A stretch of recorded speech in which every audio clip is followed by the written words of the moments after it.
This is a big week for college students as many prepare for final exams, but research shows more and more of them are using prescription drugs to get by. News 8's Brittany Schmidt joins us now to explain. Brittany? Mike, the abuse of prescription drugs by college students is a nationwide problem.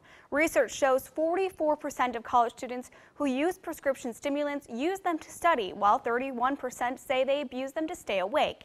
It's a big problem and one our area is not immune to. I haven't gone to sleep earlier than 2 every night this week. It's one of the most hectic times of the year for college students, I don't want to sound like derogatory, but I think hell would be like a good word for it. as all of their hard work throughout the semester comes down to one final week. I've spent more time at the library than I've spent at my house. I feel like I should be paying rent there. UW La Crosse sophomores Jared Boone and Ben Goslin rely on the typical forms of caffeine for energy. I mostly use coffee. And then Mountain Dew too.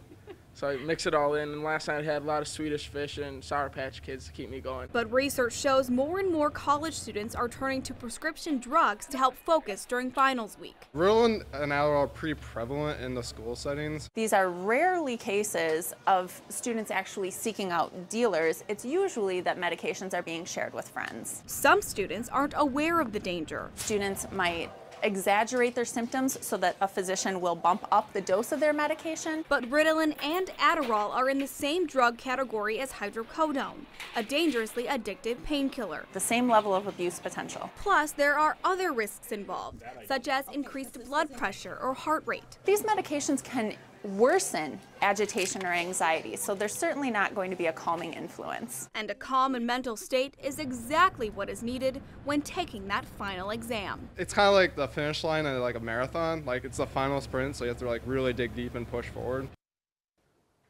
Not only does prescription stimulant abuse affect a student's health, but it impacts society as well. Between 2005 and 2010, there was a 134% increase in emergency room visits related to abuse of stimulant medications.